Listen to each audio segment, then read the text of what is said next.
Lepo pozdravljeni. To je piščal iz divjih bab. Od 50 do 60 tisoč let stara kost z luknjami, ki je verjetno najstarejša piščal in najstarejše glasbilo na svetu. Zato ima neprecenljivo vrednost in zato je treba z njo ravnati zelo previdno. In zakaj jo lahko držimo v roki? Ker je v resnici replika, do potankosti enaka izvirni piščali, ki jo hrani Narodni muzej Slovenije. Narejena je bila z uporabo mikrotomografa. In s to tehnologijo lahko pogledamo tudi v notranjost nekega predmeta, ne da bi fizično posegli vanj. Doktor Miha Hren, lepo pozdravljeni. Zdravljeni. V naš studio ste prinesli kar nekaj zanimivih primerov, ampak ustavim vas vse za začetek pri tem najstarejšem glasbilu na svetu. Zdaj, kako ste izdelali to repliko in kako se pravzaprav razlikuje od izvirne piščali? Torej, replika, ki jo imate v roki, je sicer res po obliki identična tisti avtentični v Narodnem muzeju, se pa razlikuje predvsem v teksturi in pa njeni obliki. Namreč bila je narejena iz 3D tiskanega prahu, medtem ko tista originalna, ki jo hranijo v Narodnem muzeju, bila izdelana iz prave kosti. Torej, tudi oni so uporabili za izdelavo njihove replike naš 3D model iz tomografije. Je pa ta model jim omogočal, da so pravilno oblikovali tudi notranjost piščali, torej ne samo zunanjost. Kaj pa je pravzaprav tukaj? Videti je zelo zanimivo, mogoče kot kakšen fosil. Res je, gre za foraminifer oziroma model foraminifere, zelo star fosil, ki pa je v naravi velik samo kakšen milimeter. Torej, če bi ga držali v roki, bi bila to neka bela drobtinica, ki bi jo komaj videli. Tukaj pa smo povečali model za približno 100 do 200 krat, ga tudi s tiskalnikom 3D natiskali in se lepo na primer vidijo v notranjosti pore, ki so velike približno 10 mikrometrov. Še en zanimiv primer pa je model kranjske čebele, ki pa je pravzaprav skoraj prevelik za naš studio. In s tem ste dokazali, da je mikrotomografija primerna tudi za biološke materiale. Torej, pri kranjski čebeli jo je bilo najprej potrebno umrtvičiti. Namreč en problem pri čebelah je, da če jo želiš nepravilno umrtvičiti, se bo skrčila skupaj. Mi smo pa potrebovali v bolj raztegnjenem položaju. To je bil kar izziv. Smo kar nekaj prob morali narediti, preden nam je uspel ta prav model, ki so ga potem uporabili tudi za izdelavo te makete. Zdaj, vi se že na Zavodu za gradbeništvo več kot 10 let ukvarjate z računalniško mikrotomografijo. Kaj pravzaprav to pomeni? Lahko poveste neko tako klasično definicijo te metode? Torej, mikrotomografija je ena od tomografskih metod in vsem tomografskim metodam je skupno to, da se z večjega števila rentgenskih slik ustvari 3D notranjost nekega predmeta, vzorca, karkoli že gledamo. Torej, posebnost mikrotomografije je pa v tem, da detajle, ki jih gledamo znotraj vzorcev, merijo nekaj mikrometrov, mogoče nekaj 10 mikrometrov. Ali je kakšna metoda, ki pravzaprav omogoča podobno? Obstajajo v medicini, naprimer se uporablja magnetna resonanca, vendar to bolj za biološke organizme. Medtem ko za materiale nedestruktivno takih metod ni, oziroma je tomografija edina taka metoda, obstajajo pa destruktivne metode. Ja, in na Zavodu za gradbeništvo pri analizi materialov torej uporabljajo rentgenski računalniški mikrotomograf, ki se od klasične medicinske ali industrijske računalniške tomografije razlikuje predvsem po bistveno večji ločljivosti. Ta je natančen do mikroma. Spoznajmo mikrotomograf. Kot otroci smo si kdaj želeli, da bi, še preden smo odprli čokoladno jajce presenečenja, vedeli, katera igrača se skriva v plastični kapsuli. Kaj se skriva v tem čokoladnem jajcu, pa nam bo razkril mikrotomograf. Naprava bo računalniško obdelala veliko število rentgenskih posnetkov, slikanih iz različnih zornih kotov. Vzorček bomo dali na mizico, ki rotira 360 stopinj.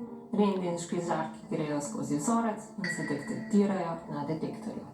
Potem pride model iz dvodimenzionalnih slik v algoritemski računalniški program, kjer te dvodimenzionalne slike pretvori v 3D model.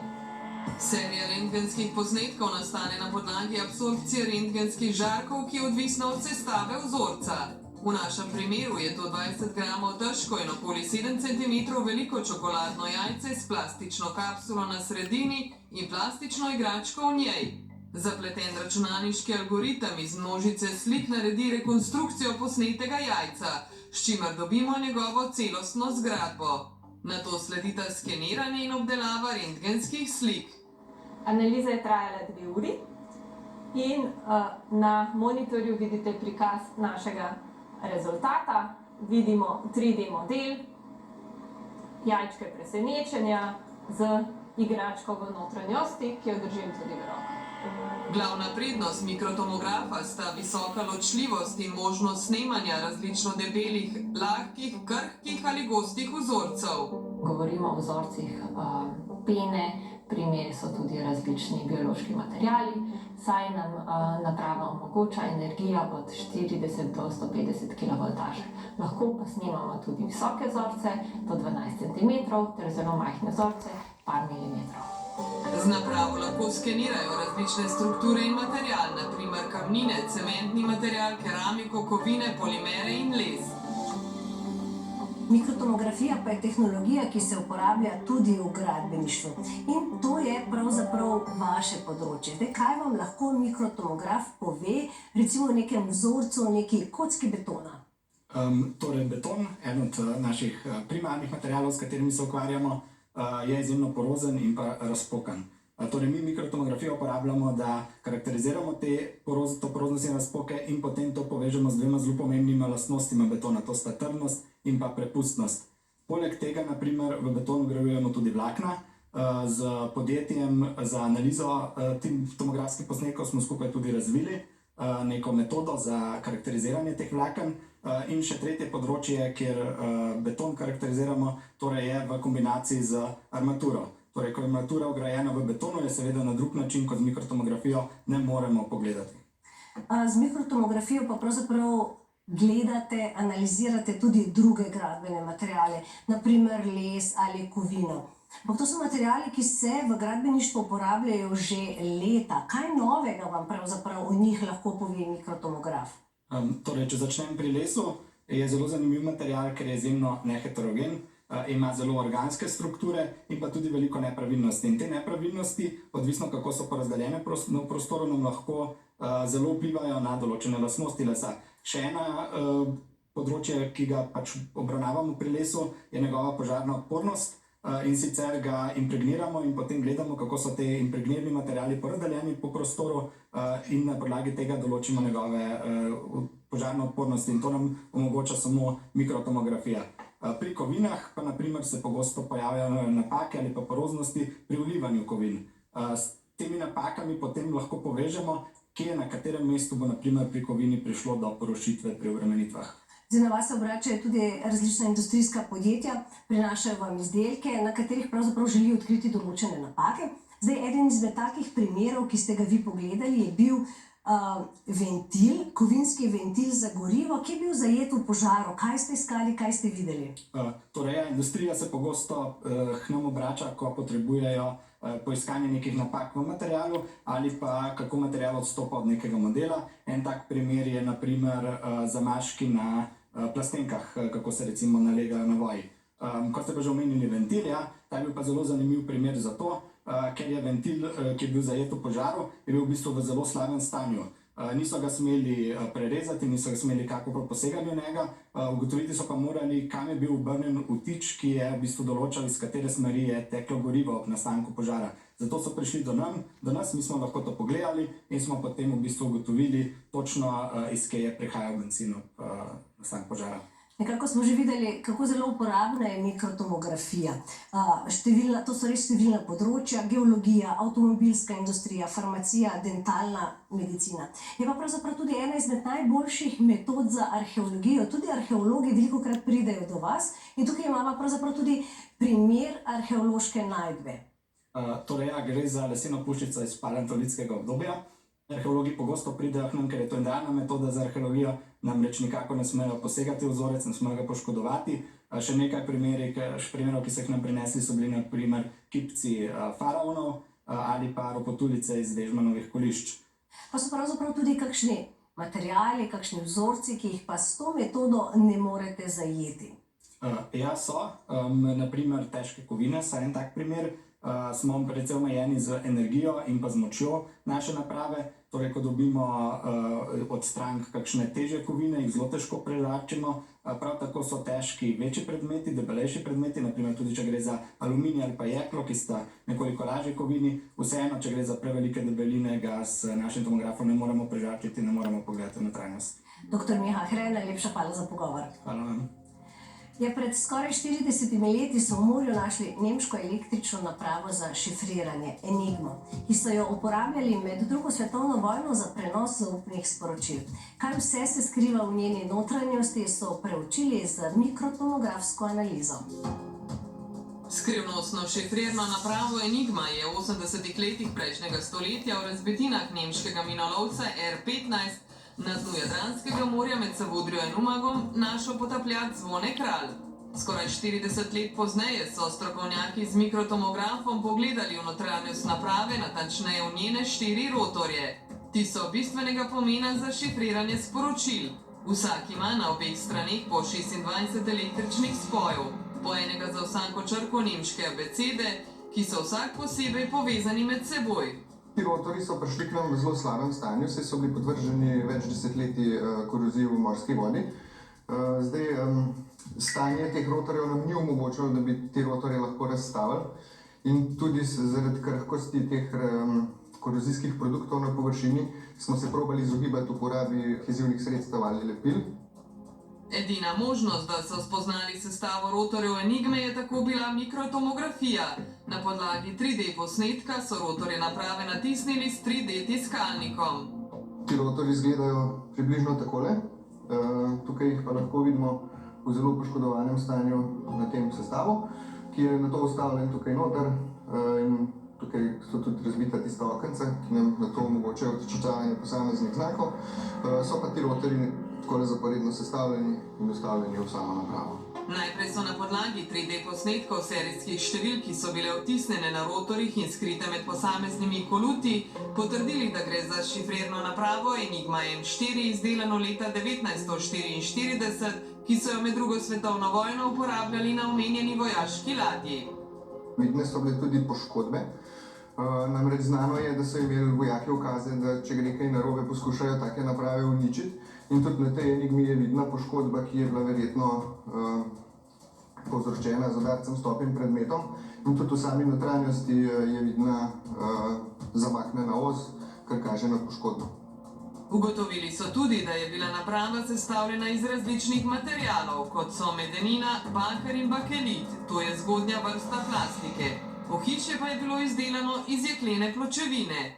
To nam je tudi povzročalo težave pri zajemu teh posnetkov. Kot lahko vidite, so šumi prisotni na vseh izsekih. To pa povzroča v bistvu razlike v gostoti posameznih materialov med samim snemanjem. Saj, če želimo videti goste materiale, moramo uporabiti visoke energije, takrat ne vidimo plastičnih delov. Če pa želimo videti materiale z nižjo gostoto, kot so recimo bakelit, potem nam pa kovinski deli, ki so v notranjosti, predstavljajo ovire in povzročajo podobne napake, ker so lahko kar problematične na koncu pri analizi takih posnetkov. Analiza je tudi razkrila, v kakšnih položajih so bili rotorji naprave ob potopitvi ladje leta 1945. Smo ugotovili, da je položaj zunanjega dodatnega rotorja, ki je v pravilni nastavitvi omogočal kompatibilno izmenjavo sporočil med starejšimi različicami Enigme in to, ni bil nastavljen v položaj, ki bi lahko omogočal komunikacijo med starejšimi modeli. Kar pomeni, da so v tistem obdobju za šifriranje zaupnih sporočil uporabljali prav ta model Enigme. Še podrobnejšo nedestruktivno izdelavo slik z ločljivostjo manj kot mikron v najrazličnejših velikostih in vrstah vzorcev pa omogočajo nanotomografi. In nanotomografi so zelo uporabni v medicini. Dr. Boštjan Vihar, lepo pozdravljeni. Pozdravljeni. Mikrotomograf smo že spoznali, kako se pa pravzaprav mikrotomograf in nanotomograf razlikujeta? To je nanotomograf, ki ga imamo postavljenega na medicinski fakulteti v Univerzi v Mariboru. Je pravzaprav zelo podoben po principu delovanja kot to, kar smo videli že malo prej. Razlika je pa predvsem v tem, da lahko gledamo predmete z še višjo ločljivostjo, se pravi v nekaj nanometrih, realno to pomeni nekaj 10 oziroma nekaj 100 nanometrov. Se pravi, če gremo na nek primer, če lahko z mikrotomografom opazujemo detajle na nivoju človeškega lasu, lahko z nanotomografom gledamo recimo notranjo strukturo in komponente, ki sestavljajo las, nepravilnosti, razpoke in tako naprej. Ampak na vašem inštitutu seveda ne gledate človeških las. Poglejmo nekaj primerov. Eden izmed zelo zanimivih je poseben obliž, ki ste ga prinesli tudi v naš studio. Kakšen obliž je to? Ja, tako. Se pravi, eno od področja raziskav, s katerimi se mi ukvarjamo, je tudi razvoj novih obližev, ki jih naredimo na osnovi naravnih polimerov, kot je recimo celuloza in njenih derivatov. Te potem obogatimo z različnimi snovmi in potem pripravimo v obliko nekega obliža. Zdaj konkretno to, kar vidite tukaj na posnetku, je primer obliža, v katerega smo vgradili magnetne nanodelce z potencialnim delovanjem proti melanomu. Se pravi, namen je bil v bistvu razvit obliž, ki ima neko aktivno cono z vgrajenimi nanodelci, ki deluje proti rakastim celicam, okoli pa je v bistvu obliž, ki spodbuja pa celjenje zdravih celic. In zakaj pravzaprav pri tem potrebujete nanotomograf? Se pravi, nanotomograf je pri razvoju teh obližev nam pomagal po eni strani, da smo v bistvu ovrednotili sam proces priprave, se pravi, če smo dobro homogenizirali oziroma zmešali te materiale, to vidimo recimo preko tega, če so nanodelci enakomerno razporejeni, vidimo pa tudi notranjo strukturo, se pravi nameščenost vlaken, poroznost, velikost por, razporeditev por. Ja, poglejmo še en primer na Medicinski fakulteti v Mariboru. V nadzorovanem eksperimentalnem okolju, torej in vitro, razvijajo modele človeških tkiv v zdravih in bolezenskih stanjih. Tako bolje razumejo človeško fiziologijo in delovanje zdravilnih učinkovin. Z nanotomografom skenirajo različne vzorce in med drugim gledajo tudi v notranjost 3D modelov človeških tkiv. Raziskovalci Inštituta za biomedicinske vede trenutno razvijajo modele kože, trebušne slinavke in žilja, ki morajo čim bolj posnemati funkcije vloge naravnih tkiv v telesu.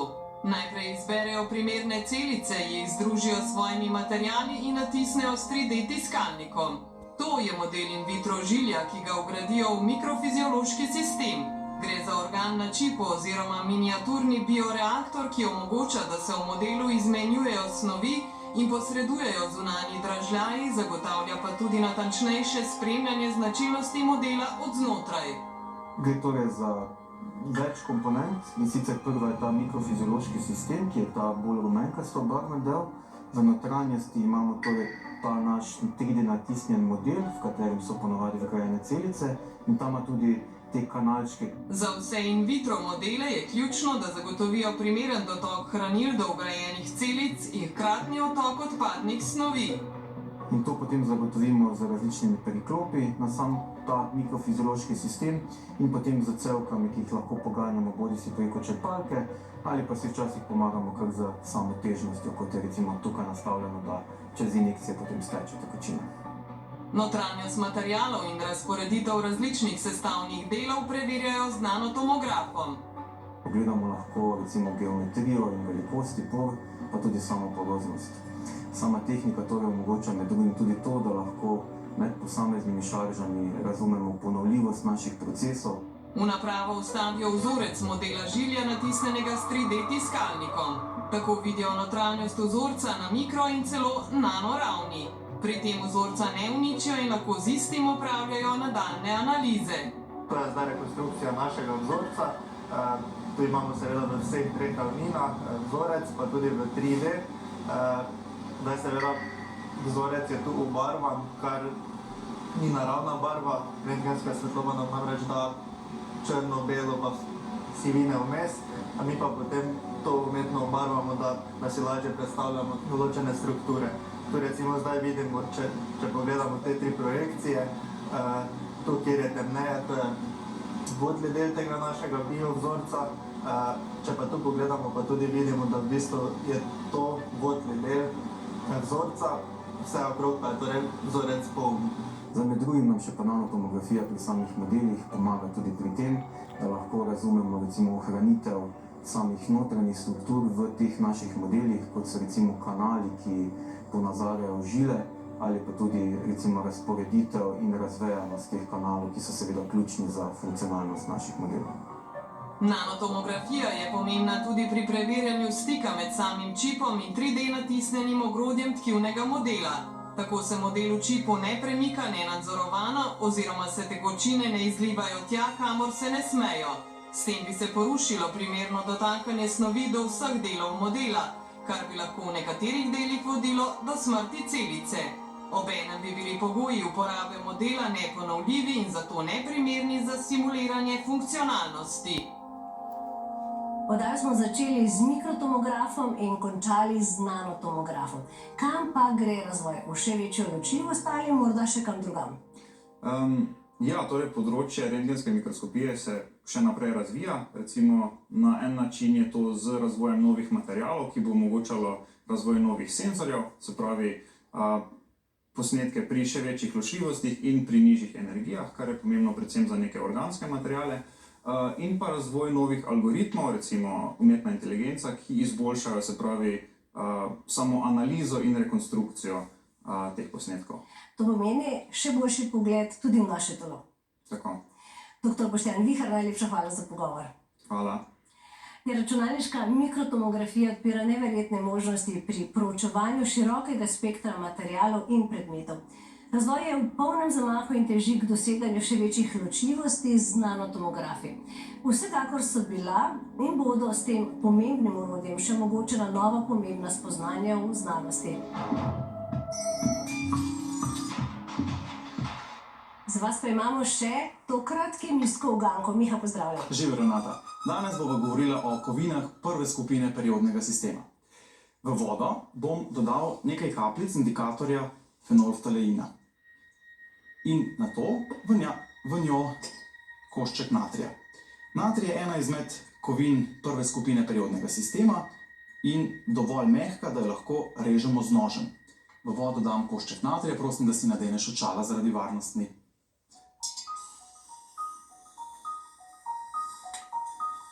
In reakcija je kar burna. Kaj se dogaja? Tako, natrij reagira z vodo, kot sva videla, se oblikuje v kroglico, ki zaradi sproščene energije potuje po vodni gladini.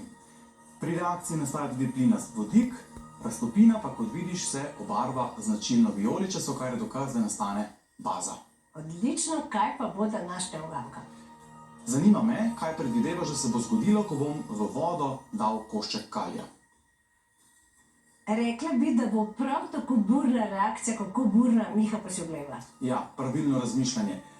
Košček kalija dam v vodo in opazujem spremembe. Miha, ta reakcija pa še veliko bolj burna. Kaj se je zgodilo? Drži. Kalij je bistveno bolj reaktiven od natrija. Kot sva lahko opazila, je takoj ob stiku z vodo reagiral burno, vžgal se je in gorel z značilnim vijoličastim plamenom. Raztopina se je tudi v tem primeru obarvala značilno vijoličasto, kar pomeni, da je tudi v tem primeru nastala baza.